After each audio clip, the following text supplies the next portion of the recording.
Bonjour à toutes et à tous, bienvenue sur Pascal Aquarium Naturel. Pour ceux qui me suivent, vous le savez, je suis un grand fan d'écrevisses, un passionné d'écrevisses naines d'aquarium. Alors souvent on peut se moquer de moi, ah, Pascal et tout, parce que les gens s'attendent à des trucs immenses, dans des écrevisses naines qui mesurent dans les 2-3 cm on va dire. Et aujourd'hui dans ce tuto, je vais vous montrer comment faire maintenir des écrevisses le moins cher possible et de la manière la plus évidemment toujours respectueuse possible des animaux. Donc priorité numéro un, que l'animal se sente bien. Et la deuxième contrainte va être que nous, on fasse des économies. Donc bienvenue dans dans ce tuto présentation, donc comment faire un aquarium à écrevisses.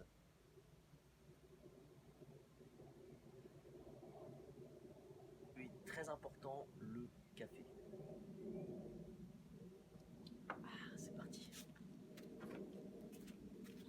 Alors, voici donc le matériel qu'il va falloir. Donc, à noter que alors ce kit, moi je l'ai fait, comment dire, je l'ai choisi sur le site Shrimps for All. Donc, si vous souhaitez un kit qui soit pas cher et tout en un, c'est-à-dire en gros t'as plus à te prendre la tête, tu vas sur le site shrimpsforall.fr. J'en ai parlé dans une de mes précédentes vidéos. Donc c'est le kit, c'est ce kit là en fait. Hein. Voilà, là j'avoue que j'ai été assez là-dessus. J'ai pris leur kit et c'est ce kit là que je vais utiliser aujourd'hui. Donc Shrimps for All, que vous pouvez voir dans une de mes précédentes vidéos.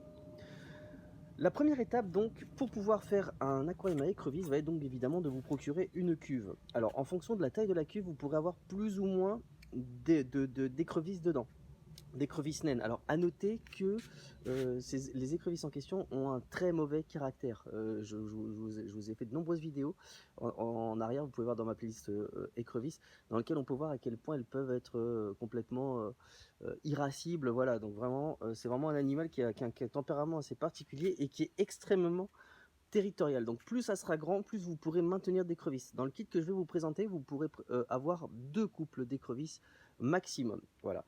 Donc au niveau de la cuve, au niveau du choix, on reste dans de la nano-aquariophilie. Donc ça reste formidable. La cuve en question fait du 40-25-25. Alors c'est pas du 40-20-20 qui serait du 20 litres, c'est un 25 litres. Donc 40 de long sur 25 de profond et 25 de haut. 40-25-25. La première étape, donc, c'est de vous procurer une cuve. Donc, dans cette cuve-là, je vais vous montrer comment on va pouvoir maintenir 2 couples. Voilà, 2 couples sans qu'ils se tuent. Voilà, parce que s'il n'y a pas tout ce qu'il faut, ils peuvent se tuer. Alors, à noter que dans 20 litres, vous pouvez maintenir un couple, 2 couples grand maximum avec les techniques que je vous donne. Enfin, dans l'idéal, c'est peut-être mieux 25. Alors, la première étape, donc, la cuve. Ensuite, il va vous falloir donc un sol. Alors, ce qui est génial avec les écrevisses, là, pareil, hein, tout ça provient du kit Shrimps. Vous prenez un sol neutre, voilà, du sable de base, ça suffit largement. Voilà, vous prenez un sable neutre et ce qui est génial aussi, c'est que vous n'avez pas besoin d'avoir beaucoup de gravier. Vous pouvez avoir juste vraiment le minimum et du coup ça fait des aquariums très jolis où il n'y a pas beaucoup de gravier. Voilà, c'est pas nécessaire étant donné qu'on va mettre des plantes faciles qui n'ont pas besoin, si vous voulez, d'être plantées. D'accord. Donc on y va. Première étape, la cuve. Deuxième étape, un sol neutre, voilà, que vous pouvez prendre. Alors, il y a 2 écoles. Hein. Certains recommandent un sol de couleur foncée. Ils disent oui, il faut du noir ou des sols très foncés parce que sinon les écrevisses sont un petit peu paniquées, stressées ou autres. Et d'autres qui préconisent, enfin un peu comme moi, voilà, tu te dis bon écoute, dans le concret, on se rend compte que finalement le sol ça va pas changer des masses. Voilà, voilà. Donc là encore une fois, je rentre pas dans le débat. Je veux pas rentrer dans le débat. D'ailleurs, sur le site shrimpsforall.fr, vous avez la possibilité du kit sol blanc et du kit sol noir. Comme ça, tout le monde est content. Voilà. Mais je vous assure qu'avec de l'expérience, je veux dire, le blanc ne va pas altérer le bien-être de votre écrevisse, quelle qu'elle soit d'ailleurs, hein, Texanus, CPO, tout ça. Ça, j'en ferai certainement une autre vidéo pour vous parler de tout ça. Ensuite, l'autre élément qui va être indispensable, avant même l'éclairage, je vous assure, avant même l'éclairage, ça va être les cachettes. Les écrevisses ont besoin de cachettes, un maximum de cachettes. C'est bizarre, hein, mais par exemple, voilà, ils ont besoin de se cacher. Par exemple, pour 4 écrevisses, prévoyez au moins 6 cachettes. C'est comme ça, elles ont besoin de se planquer et elles vont choisir leur cachette préférée. Ça, par contre, oui. Alors, autant la couleur du sol, je vous assure, c'est pas vital. Autant le nombre de cachettes, oui, c'est vital. S'il n'y a pas assez de cachettes, elles vont s'entretuer ou même s'attaquer à des poissons. Elles peuvent devenir, comme elles se sentent craintives. Donc une écrevisse vit, on va dire, cachée dans sa petite cachette et elle ressort. D'ailleurs, les éleveurs d'écrevisses utilisent des briques. C'est pour vous dire, hein, ils utilisent plein de briques. Et c'est de là qu'est le succès donc, de la maintenance d'écrevisses. Voici donc tous les éléments qu'il faut pour avoir un aquarium à écrevisses. Une cuve, du sol, je rentrerai plus en détail après, des cachettes, un éclairage, si possible des feuilles de catapa, des végétaux, des mousses et qui n'ont pas besoin d'un gros sol, et du café. Non, je rigole, le café c'est optionnel. Étape numéro 3, donc des cachettes. Donc elles ont besoin d'un maximum de cachettes. La méga caverne, donc là tu vois, vraiment elle est super sympa cette petite caverne, hop, et les tubes. Des tubes, alors ça, ils sont pas en céramique, ils sont trop cool, ils sont en... Enfin, ils sont pas en plastique, c'est de la céramique, c'est mignon comme tout. Voilà, donc là, vous avez vu 1, 2, 3, 4, 5, donc 5 cachettes, bon ça devrait aller normalement pour, pour deux couples d'écrevisses. Voilà, donc une fois que vous avez vos cachettes, vous les mettez comme vous voulez. Alors moi, mon aquarium, il sera pas de côté, il sera comme ça, je sais que ça peut paraître bizarre, mais il sera de ce sens-là. Donc du coup, je vais adapter mon décor pour qu'il soit dans ce sens-là. Vous l'adaptez dans le sens que vous voulez. Donc je m'arrangeais pour que ça soit dans ce sens-là. Hop, hop. Alors voilà, j'ai donc disposé mes cachettes dans ce sens-là, parce que l'aquarium, il sera visible en fait comme ça sur le de face, comme vous pouvez le voir dans mes prochaines vidéos, et un peu sur le côté. Du coup, là, on a un truc un peu visible qui sera donc voilà visible de ces deux côtés, de ce flanc-là et de ce flanc-là. De l'arrière, on pourra pas voir de l'arrière, et de là, on pourra pas voir de là. Donc, c'est à vous de vous arranger pour mettre les cachettes du sens où vous voulez voir les écrevisses. Voilà, là, on peut voir que de face, je pourrais voir quasiment tous les trous, partout où elles seront. Et si je me mets aussi sur le côté, voilà, c'est bon. J'aurai accès, j'aurai une visibilité sur donc les écrevisses. Alors, vous avez vu, pour l'instant, c'est extrêmement simple. Donc, si possible aussi, que cette cachette-là, voilà, vous voyez que les trous soient pas l'un par rapport à l'autre. Ça pourrait éviter donc qu'elles se voient le moins possible, en fait. Enfin, comme ça, on leur donne l'occasion de se voir que si elles veulent. Comme elles peuvent être très belliqueuses, éviter, par exemple, de mettre un trou en face de l'autre. Voilà. Parce que du coup, quand il y en a une qui sort, elle est obligée de voir sa copine qu'elle n'a pas envie forcément de voir, et ça peut mal se finir. Donc on les met, voilà, on leur laisse la possibilité de ne pas se calculer. Voilà, comme ça. Voilà. Donc, et là, de la même manière, vous avez vu, elles ont chacun comme ça leur petite maison. L'étape qui suit, on peut par exemple maintenant parler des végétaux. Alors ce qui est génial, comme c'est des écrevisses, c'est que on va utiliser un éclairage qui soit pas trop cher et qui soit pas trop consommateur, enfin d'électricité. Donc du coup, et on va prendre que des végétaux à base de mousse. Parce que les mousses, alors l'avantage des mousses, c'est qu'elles n'ont pas besoin d'être plantées. Voilà, ou même la nubia, hein, c'est une plante qui n'a pas besoin d'être plantée. Elle peut être fixée, par exemple sur les décorations, soit avec des fils ou des élastiques, ou posée carrément sur le sol. Et elles vont très bien se plaire, du coup, et elles n'ont pas des grandes exigences de luminosité. C'est vraiment génial. Donc là, la boutique Shroom Floral propose donc au moins trois types de mousse que j'ai trouvé très intéressant. Donc la version flamme, la version spiky et la version, c'est laquelle celle-là? Je ne connaissais pas ça. Barbieri. Ah si, elle est très connue. Voilà, donc je vais vous les montrer de suite. Alors, donc moi la version flamme, c'est une que je trouve très mignonne. Je la mets par là, tu vois, je l'ai posée là. On peut la poser comme ça. Tu peux juste la poser, ça va se plaire tout à fait, t'inquiète pas. Ou même peut-être un peu plus en arrière. Parce qu'il faut tenir compte de sa future croissance. Donc peut-être un peu plus en arrière. Voilà. Tu peux mettre un peu de gravier dessus pour qu'elle reste au fond. Et puis c'est bon. Voilà. Donc pensez par contre à bien humidifier après. Alors vous avez vu là j'avais fait une vidéo de présentation de végétaux. Là c'est ce qu'on appelle donc du in vitro. Le in vitro c'est cool, c'est complètement exempt d'algues, donc il n'y a pas d'algues du tout dedans et aucun escargot, tout ça quoi. Et la génétique de la plante est de meilleure qualité parce qu'elle est toute jeune. Donc hop là. Alors on regarde aussi encore des petits trucs. Bon ça après voilà, c'est votre petite tambouille. Le gel nutritif, c'est pas nécessaire de le mettre. Je ne pense pas qu'il soit toxique en fait. D'ailleurs si quelqu'un a la réponse, vous pouvez le mettre en commentaire. Est-ce que le gel nutritif des végétaux in vitro est toxique pour les crustacés? Donc je pense que c'est pas recommandé de le mettre, mais je pense pas que ça fasse du mal. Après j'ai peut-être pas assez d'expérience là-dessus, j'ai encore des choses à apprendre. Ensuite donc on va mettre donc la spiky. Alors, moi, le in vitro, alors déjà, lavez-vous les mains évidemment, alors avant de faire toutes vos manipulations, et vous rincez les mains abondamment avec de l'eau. Alors, moi, le gel nutritif, je le retire, je sais pas si vous le voyez, il y en a là. Donc, il n'y a pas eu de contre-indication, enfin, j'en ai vu nulle part, mais moi, je préfère toujours le retirer. Voilà, bah, tu me diras, si la plante, logiquement, elle a grandi avec ce gel nutritif, elle doit pouvoir continuer de grandir avec, hein, normalement, donc dans l'aquarium, mais bon, on retire quand même. Hop là, on retire le maximum. de gel nutritif. Et là, vous pouvez passer sous l'eau. Vous passez sous l'eau, donc et aussi en termes de passage sous l'eau, évidemment, votre aquarium, vous le lavez aussi, hein. Avant de faire quoi que ce soit avec l'aquarium, vous le lavez abondamment sous l'eau. Ça, je ne l'ai pas précisé parce que je l'ai déjà dit dans mes vidéos précédentes, mais vous lavez évidemment votre aquarium.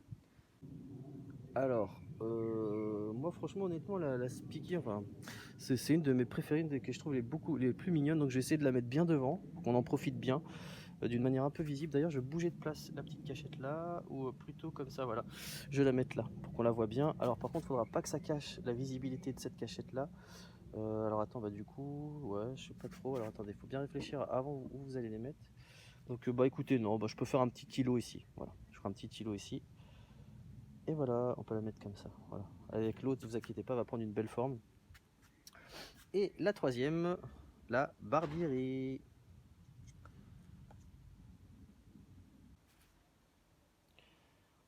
Alors moi, la Barbieri, j'ai décidé de la mettre là, voilà, comme ça. Voilà, là je la trouve très très bien ici. Donc vous avez vu là, vous avez les végétaux placés comme ça. Et il reste donc la Nubianana, quasiment en fleurs, enfin qui a déjà des fleurs, vous voyez. Donc ça veut dire qu'elle se plaît vraiment. Donc quand vous avez ça, vous retirez évidemment toute la laine qui est là. Et je vous renvoie pour la plantation à ma vidéo sur les plantes, donc sur les plantes, comment on les met en place. Donc j'en ai déjà fait plein en fait sur comment on plante les plantes. Je vous renvoie à mes vidéos précédentes. Alors, pour la mise en place des végétaux, vous avez vu que je parle volontairement, je parle pas de plantation, je parle de mise en place, parce qu'on ne les plante pas. Donc, vous élaguez bien les racines de la nubia. Alors, ce que je voulais dire, ouais, voilà, vous ne perdez pas de temps. Vous faites vite pour pas qu'ils se déshydratent. S'ils se déshydratent, pensez à les humidifier de temps en temps, parce que sinon, après, c'est pas bon. Voilà, donc hop, on y va. Donc, je la pose. Vous avez vu comment je fais, j'écarte un peu les racines. Je la pose sur le dessus de la noix de coco. Et je mets en place l'élastique. Donc l'élastique il sera un petit peu visible. J'ai montré dans d'autres vidéos, je vous montrerai comment on peut utiliser une colle spéciale et tout. Voilà. Sinon tu peux mettre de la glu aussi, voilà. Une glu ça fera pas de mal aux poissons, vous inquiétez pas, ni aux écrevisses. Voilà, tu la fixes un peu comme ça. Et très très rapidement, la plante ses racines vont coloniser, si tu veux, très rapidement, voilà, ses racines vont se coller à ça. Ça va développer des trucs et tout, et elle va être complètement bien fixée, quoi. Voilà, et une fois que là elle est mise, vous pouvez donc la mettre en place.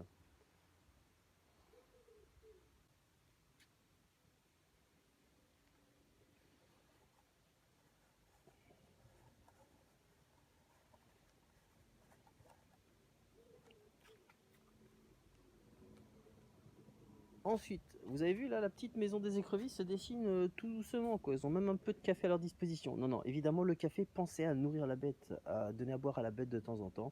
La bête, ça peut être vous en l'occurrence. Ah, ça fait du bien. Ok. Ensuite, vous allez voir, donc il reste encore quelques étapes, plus beaucoup. Là, on est vraiment, on arrive à la fin. Donc, on peut parler maintenant. Donc, on peut commencer maintenant.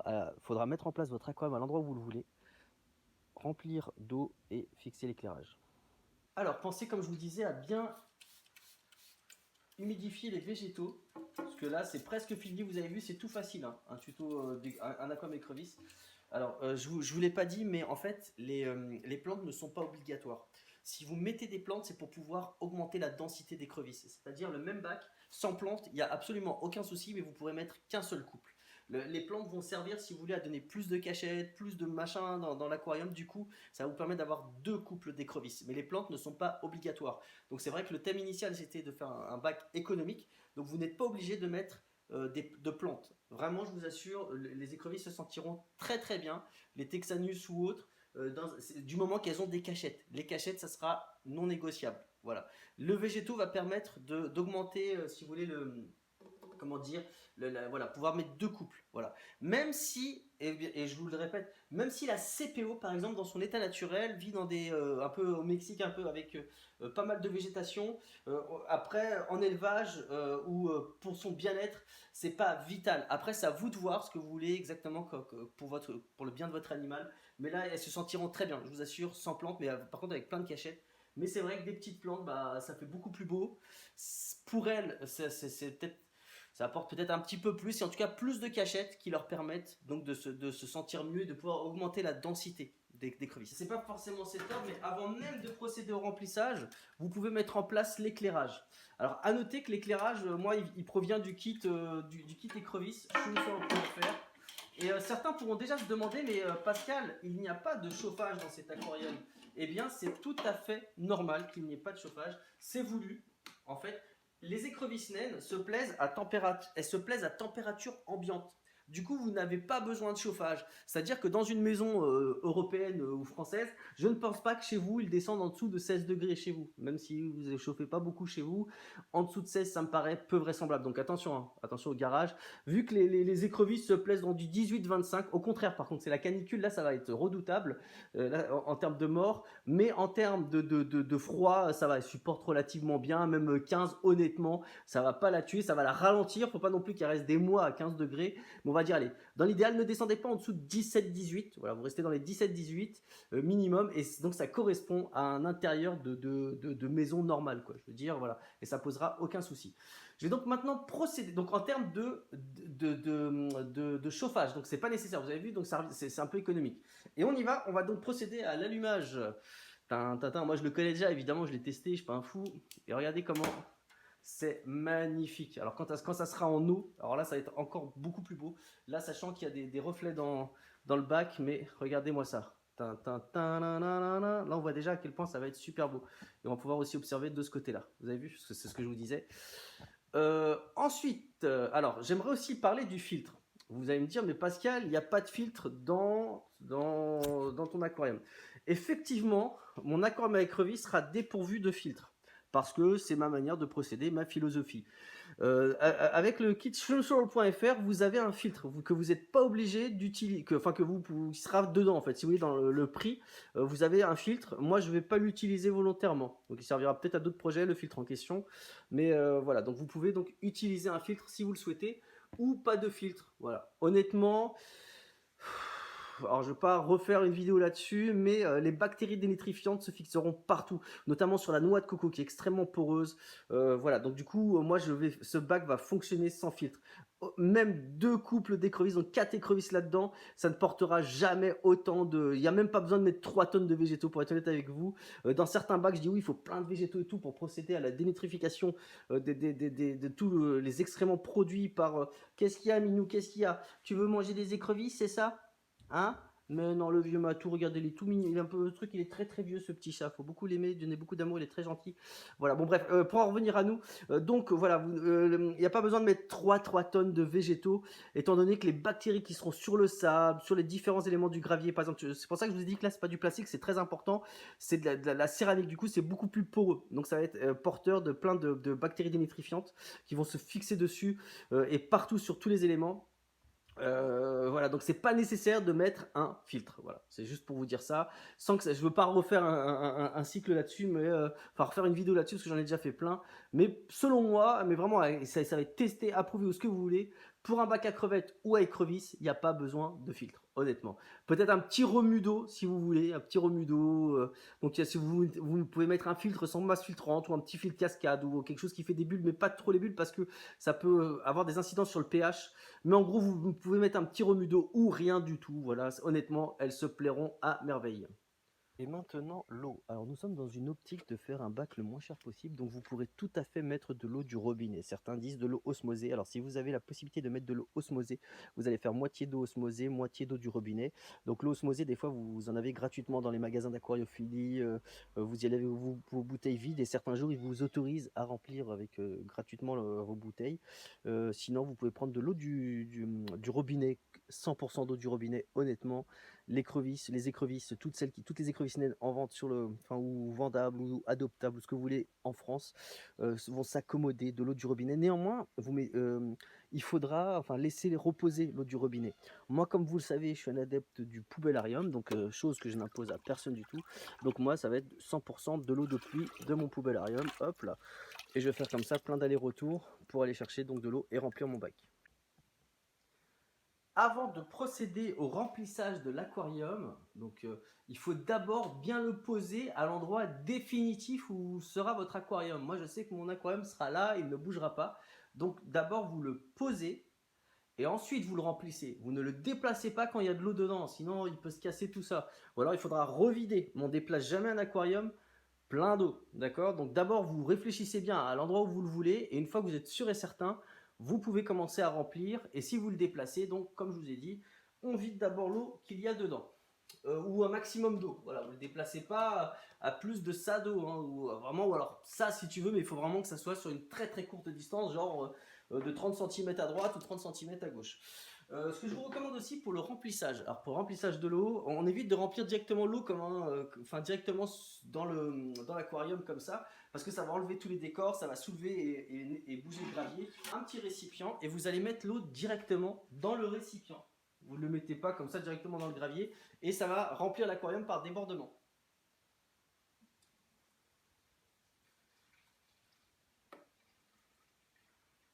Et vous faites ça tout le temps qu'il faut pour remplir votre aquarium au moins jusqu'à la moitié.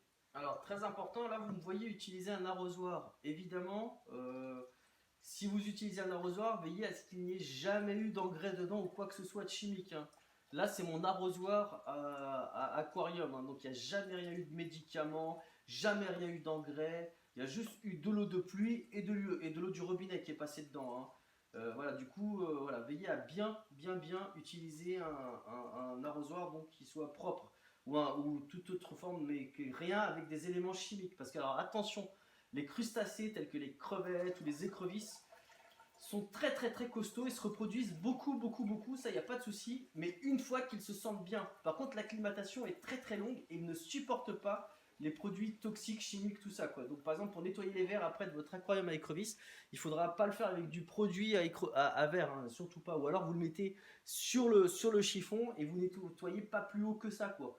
Et tu t'arrêtes là. Moi, mais honnêtement, pour nettoyer vos verres d'aquarium, voilà, vous utilisez du vinaigre blanc, par exemple. Bon, j'en parlerai dans d'autres vidéos. Alors, dernier arrosoir d'eau de pluie, d'eau osmosée ou d'eau du robinet. Dans tous les cas, l'aquarium, il va falloir faire ce qu'on appelle d'abord un cycle de l'azote, hein. Voilà, on va pas pouvoir mettre l'écrevisse tout de suite, hein. Rêvez pas, même avec les écrevisses tout de suite, même avec comment dire, des bactéries ou ce que vous voulez, chose que je décommande totalement étant donné que les écrevisses sont très sensibles aux produits chimiques. Voilà, l'aquarium est plein. Ensuite, ce que vous pouvez faire, donc, c'est on va retirer la coupelle, le plat ou autre qui a servi à remplir l'aquarium. Hop là. Voilà. Vous allez pouvoir procéder à l'injonction, enfin l'ajout de feuilles de catapa. Veuillez prendre juste une demi-feuille de catapa. Ça suffira largement en bout, à peu près comme ça, tu vois, en fonction de la taille de la feuille. Voilà, ça mettra, donc ça va tanner l'eau, ça va avoir des vertus antifongiques aussi dans l'eau, et ça servira de nourriture aux écrevisses quand elles arriveront. Je mets ensuite des plantes flottantes, alors pas trop, parce que elles vont empêcher les rayons de luminosité de pénétrer. Donc ça à vous de voir, en fait, pas trop ou beaucoup, hein, ça à vous de voir la luminosité que vous voulez accorder. Si vous avez un éclairage qui est puissant, comme ici, tu peux mettre des plantes flottantes. C'est pas grave, hein. Tu vois bien que là, on rajoute des plantes flottantes, ça va pas du tout altérer la luminosité. Et de toute façon, les végétaux qui sont en bas, ce sont des, comment dirais-je, attends, je vais le mettre avec la main. Les végétaux qui sont en bas sont des mousses. Et les mousses se contentent de très peu de luminosité. Du coup, c'est pas nécessaire. Enfin, c'est pas grave si tu as des plantes flottantes. Faut se faire plaisir dans la vie. Après, si tu aimes bien, évidemment. Toujours, c'est une question de goût. Dans tous les cas, par rapport au bien-être des animaux, plus vous aurez de végétaux, mieux ce sera pour le bac. Il n'y en aura jamais trop. Et c'est aussi, alors la meilleure manière de lutter contre les algues, c'est d'avoir des végétaux en fait. Plus vous avez de plantes, moins vous pourrez avoir des algues, parce que les algues et les végétaux, on va dire, mangent la même chose. Alors pas tout à fait pareil tout le temps, mais on va dire dans l'ensemble, oui. Et rentrent en concurrence. Les algues et les plantes rentrent en concurrence. Du coup, si vous avez plein de plantes, vous ne pouvez pas avoir plein d'algues. Et de la même manière, si vous avez plein d'algues, voilà, c'est sûr que voilà, elles risquent de prendre toute la place des plantes. Donc du coup, voilà, si vous mettez plein, voilà, je ne sais pas si c'est clair ce que je baragouine, mais en gros, si tu mets plein de plantes, tu auras moins d'algues parce que tu laisses aucune chance aux algues comment dirais-je, de pouvoir se reproduire, de pouvoir être bien. Voilà. Alors, à noter que l'eau est verte parce que c'est de l'eau du poubellarium. L'eau du poubellarium était verte, donc c'est des microalgues qui n'ont aucune incidence négative sur tout ce qui est faune et flore, rassurez-vous.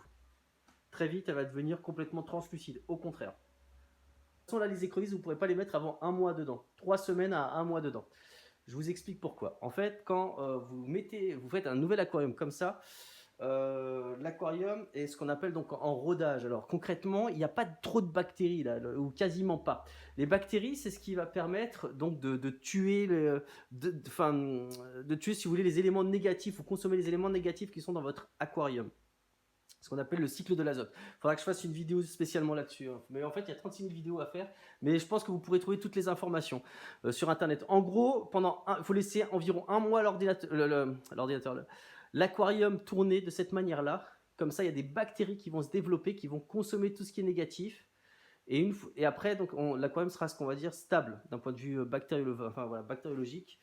Et à ce moment-là, vous pourrez donc introduire vos crustacés, donc vos écrevisses, et ça sera génial parce que elles vont manger, elles vont avoir des excréments, et cela va être consommé par les bactéries dénitrifiantes. Voilà, donc vous aurez absolument aucun souci, donc il faudra juste patienter pour l'instant 3 semaines à 1 mois. Moi en tout cas, je vous montre dans quelques instants, après le claquement de doigts, comment l'eau est après qu'elle ait été tannée. Ah oui, juste avant le petit claquement de doigts, sachez que pendant le cycle de l'azote, enfin pendant le cycle, vous savez, pendant que les bactéries vont se créer et tout ça, l'eau va passer par différents éléments, il ne faudra pas du tout paniquer. Elle peut sentir mauvais, elle peut avoir des algues vertes de partout, elle peut il peut se passer des trucs très très bizarres, elle peut sentir l'œuf pourri et tout, pendant 3 semaines, 1 mois. Allez, 1 mois et demi, grand maximum quand c'est vraiment en retard. Mais sinon, ça va, c'est tout à fait normal. Et l'aquarium dans lequel l'état dans lequel il sera pendant le cycle n'est pas du tout préoccupant. J'ai envie de te dire, quoi qu'il arrive, même s'il y a un tremblement de terre, tu laisses couler. Pour déclencher ce cycle de bactéries, donc en gros, vous avez vu, il y a des bactéries qui vont se créer parce qu'il y a des éléments à manger, tu vois, et donc ces éléments à manger ne vont pas rester sans être mangés. Donc il y a des bactéries qui vont les manger, c'est la nature qui est comme ça, elle s'adapte. Pour déclencher la création de bactéries, vous pouvez prendre de la nourriture de poisson, tu vois, quelconque. Vous pouvez mettre un granulé ou 2, moi j'en mets 2, hop, voilà. Tac, tac. Voilà. Donc 2 petits granulés de nourriture qui sont en train de tomber, voilà, on les voit d'ailleurs, qui vont déclencher, qui vont stimuler, on va dire, la création de bactéries. Allez, j'espère que c'est un peu plus clair, sinon je devrais en faire une vidéo spéciale. 1, 2, 3.